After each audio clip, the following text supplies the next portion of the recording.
Ready? Scene 1A. What's your name and title? Emerald Morrow, investigative reporter, 10 Tampa Bay. So journalists usually focus on current events. Why emphasize the past? Well, because the present is the sum of the past. We can learn so much from history. The Tampa Bay area is transforming. But I wake up every day thinking about Tampa's next chapter. And just about everywhere you look, cranes cover the skies. We knew the shift was coming. New development, more growth. And you have to have a vision. But progress always has a price. We no longer have a community that was. And over the next half hour, 10 Investigates takes you on a journey from past. Yeah, it makes you angry. To present. Why are they pushing us out? Uncovering the lasting impact of development on our local Black communities over time. It's like we're losing ground.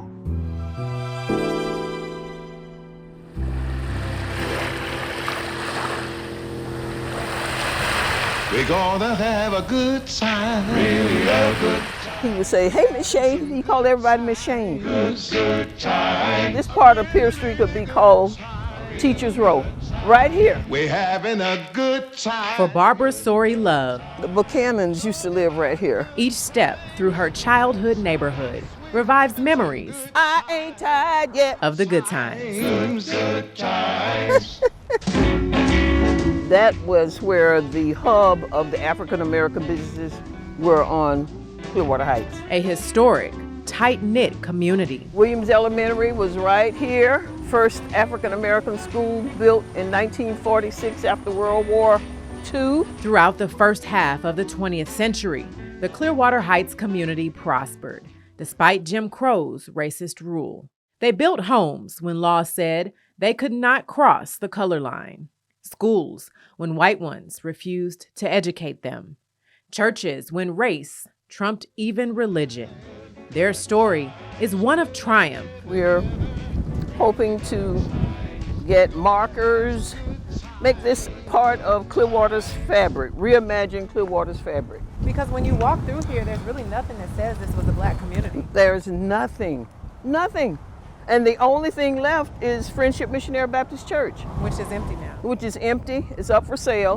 When you look down here and there's nothing, I'm sure you still have emotions, but do you feel a sadness at Oh, all? absolutely. A certain sadness Black communities across the Tampa Bay area feel when their neighborhoods are erased. My great-grandfather come here in 1905 from Stark, Florida, where he worked on the railroad. Mac Dixon Sr. bought much of the land that became Clearwater Heights, building a foundation for generational wealth just a few decades after slavery's end. I have two daughters, 2 sons, and they want to know where we come from, who are we? And the only way I can honestly answer that is I have to come back into the Heights and tell them where we came from, who we are, and what happened. What happened to the community of Clearwater Heights? Most of the graves are right over where those palm trees are. In 1909, the St. Matthew's Baptist Church bought 2.5 acres of land in the Paget subdivision for a cemetery to lay the souls of Clearwater Heights to rest. But records show by the 1950s, the demands of development were knocking. Through public records, 10 Investigates got City Commission meeting minutes that show in 1940, the city wanted burials at St. Matthew's Cemetery to stop.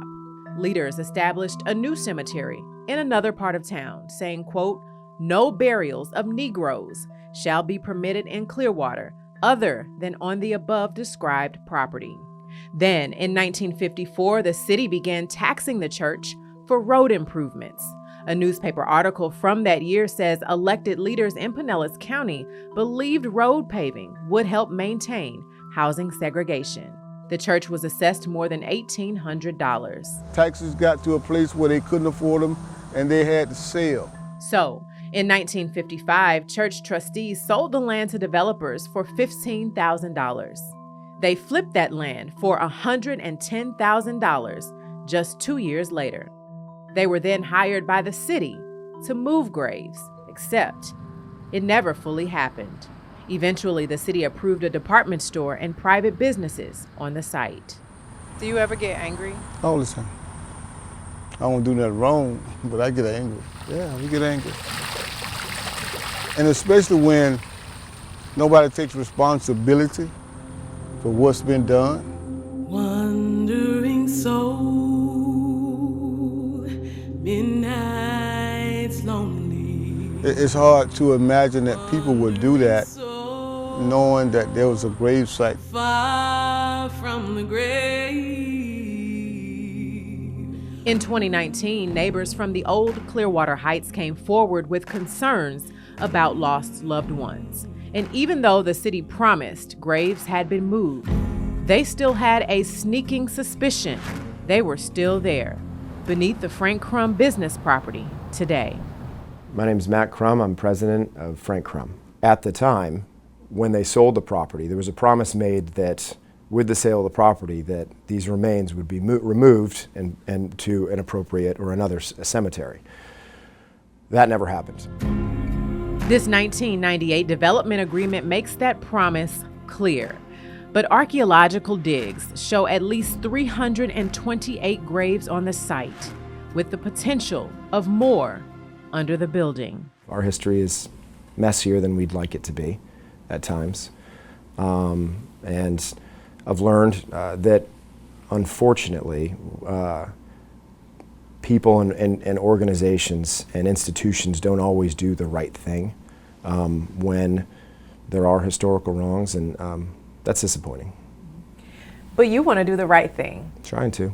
Frank Crum is suing the Clearwater CRA, asking the remains be moved to the location the city designated back in 1940.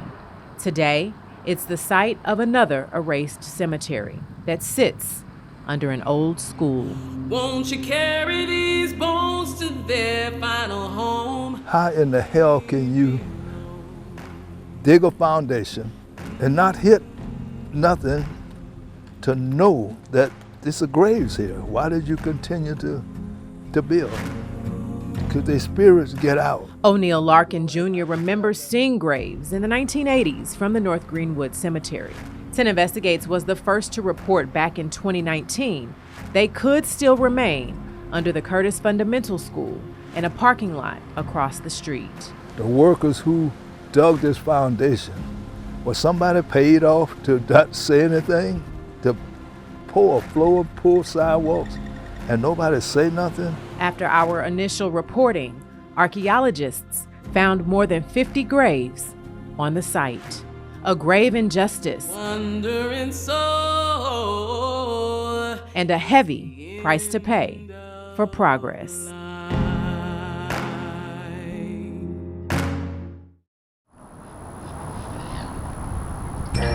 My thing since I was a child, I've been here since 1962, was to see my neighborhood come back, to be vibrant, to have businesses like it used to have. For decades, much of West Tampa was pushed out from the city's progress. Boarded up businesses along a once thriving main street, a public housing development in disrepair. I mean, we've had too much crime, and people died down in North Boulevard homes, gunfire, drug dealing, and everything else. I first met Joe Robinson in 2017. All my life, I've fought for West Tampa residents. He chairs a volunteer board the city oversees to make sure neighbors and stakeholders have a say in development, a critical post as the West River Master Plan moves forward.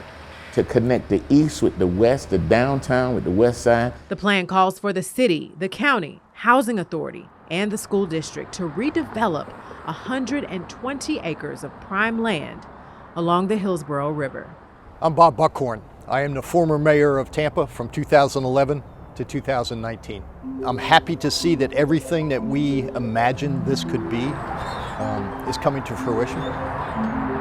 Years ago, Buckhorn told me about his grand vision for West Tampa.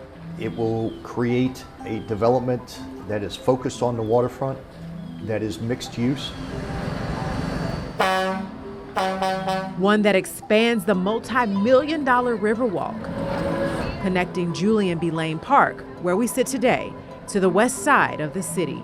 Emerald, there have been probably hundreds of millions of dollars invested in historic West Tampa as a result of this park and the transformation of North Boulevard homes.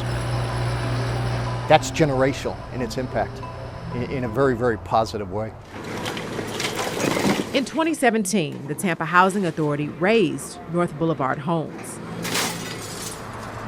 My name is Leroy Moore. I am the Chief Operating Officer for Tampa Housing Authority. The 670 units that we demolished has now been replaced with over 1,000 new units as of today. We still have several hundred more under construction. The project uprooted hundreds of families. 10 Investigates got data that shows those families moved mostly to other lower income areas, farther from the city's core. I realized when we embarked on this project that there would be dislocation and disruption in the lives of the people that lived in North Boulevard homes. But I also knew that the environment that they were living in was not acceptable. And by law, they have the right to come back once the development is complete, although they don't always choose to return. This new development is making connectivity and it's bringing people of different races, different backgrounds, different economic statuses together. Stores and businesses are coming. New homes are already here. It's the change Robinson has worked for. And now people want to come over here because they look, oh man, look how nice they look. Oh, they didn't know that it could be the same old raggedy building with somebody back there shooting up drugs, somebody back there prostituting and all this here can be a nice, elegant place for a future development in business. And you have to have a vision. And we have issues with mental health over here. We have homelessness over here. So it's not just dealing with infrastructure, economics. You got to deal with the people. And if you don't deal with the people, then, you don't deal with the people, it's not going to work. What's making you so emotional right now? Cause I've been at the bottom in my life. And like Robinson, Al Sharif also understands that development is less about buildings and more about caring for the people in them. We knew the shift was coming. As part of Omega Psi Phi Fraternity Incorporated, Sharif has been on the front lines fighting to stop the Hillsborough County School District from closing Just Elementary in West Tampa along the river. Board members voted to shut the school down in 2023. The school was named for one of the fraternity's founders, Ernest E. Just. And it's important that we keep our names and our images in the community, especially the community that we live and play in. The district plans to rebuild down the road, but meantime, We've already started packing up. You never know what you got until you got to move. people like Tina Young are displaced. We're moving out of a space that we've been in for over 30 years. How are you coming along with that? Young is CEO of Project Link, Mastering Smart Goal Setting, a support services group for students and families. Those are some other pictures that we'll wait till the last minute to tear down. Her offices were at Just Elementary, but with the school closed and those kids displaced, she's relocating to another part of town. Over 30 years of memories. It's her second move in as many years. The first after 10 Investigates uncovered the district allowed the city to violate a 25-year lease agreement that let Project Link rent space next to the school. Records show the city wanted that space back to make room for a multi-million-dollar development next to West River. What's happening with gentrification, that everybody is just scattered about, families, organizations, communities at large.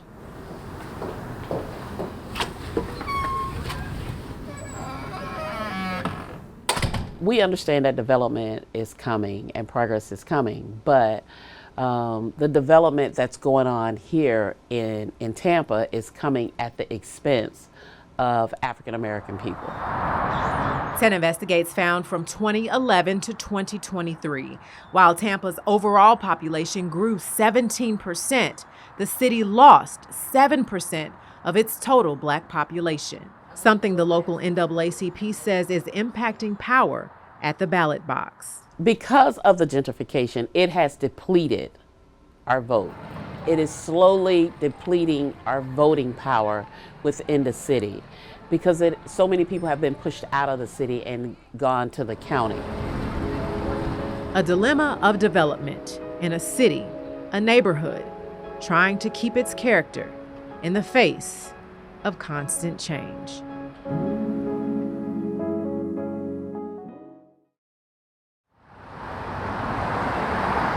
Stolen land is the terminology that really fits what happens.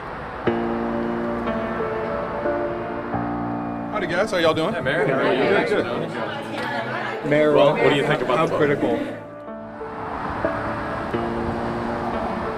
It's like we're losing ground. We're losing bits of history. Where are we losing that history? Oh, all over the Tampa Bay area. I think we're losing it here in St. Pete. Same story, different city. How do you build the future without erasing the past? We need to move this forward. December 5th, 2024. St. Pete City Council approved more than $300 million in taxpayer dollars for a new baseball stadium. Madam Chair, motion to approve agenda item F6 A and B passes 4-3. A drop in the bucket for a total $6.5 billion redevelopment set to transform the stadium grounds and the land around it. Entertainment center, offices, affordable housing, everything we need. But the price tag is about much more than money. About 40 years ago, well before the first stadium went up, the city used eminent domain to take land from those living in the gas plant district. But it wasn't just here.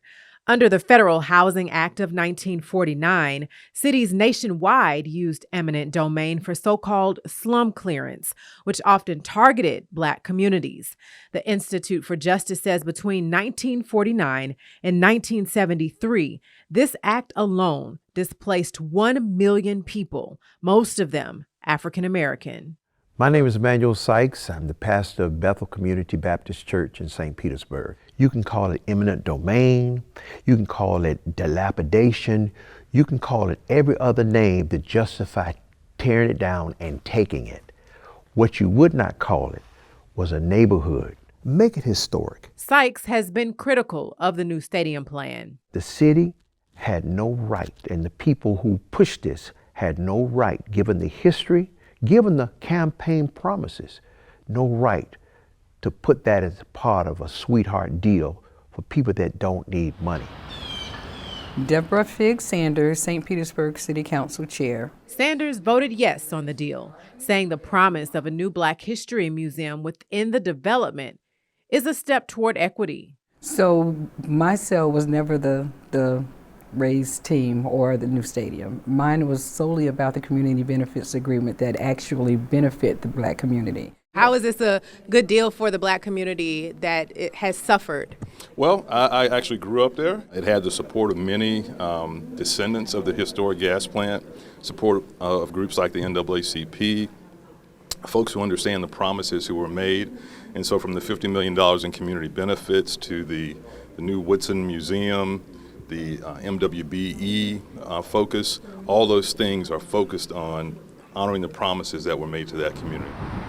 But now, with the clock ticking for the team to reach its end of the bargain, some say justice for a community wronged hangs in the balance. I want justice.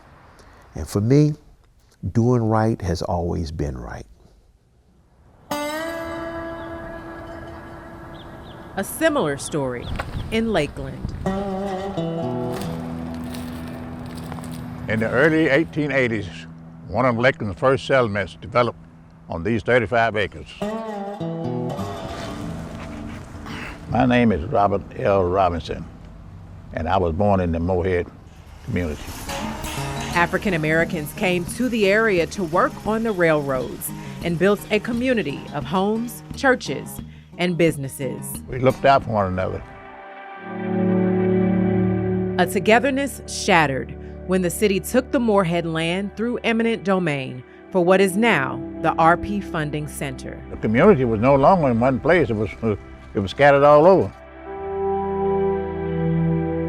Today, a marker and memories are all that remain.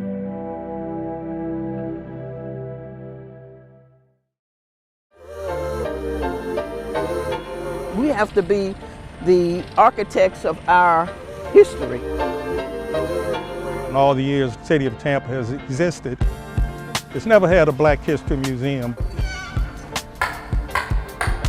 We're scheduled to open here mid-2026. In the face of development, systemically, it appears that we're driven out of it, which has impacted Black communities for better. The city does not dictate what happens with this deal in West Tampa, with this redevelopment. The community will dictate that. And sometimes for worse. I think the gentrification has pushed the Black community out. There are people all across the Tampa Bay area. We are in historic Tampa Heights at Black English Bookstore, working to preserve this shared history. We need to work together as a people. Amid book bans. We are emancipated, and so are the books. And a censored past. Well, when history's not honored, it diminishes. From St. Pete's Woodson Museum, we, as African Americans and Blacks, have contributed to the overall success of this nation. And that tells me the will has not been there. To the City of Tampa's Racial Reconciliation Committee. I'm seeking a solution on how we can rectify past harm and damage done to Black people. Hope has always trumped fear. We know that we have to be resilient. So what do you want people to learn from this? That there is hope. There should be progress, but the price should not be community.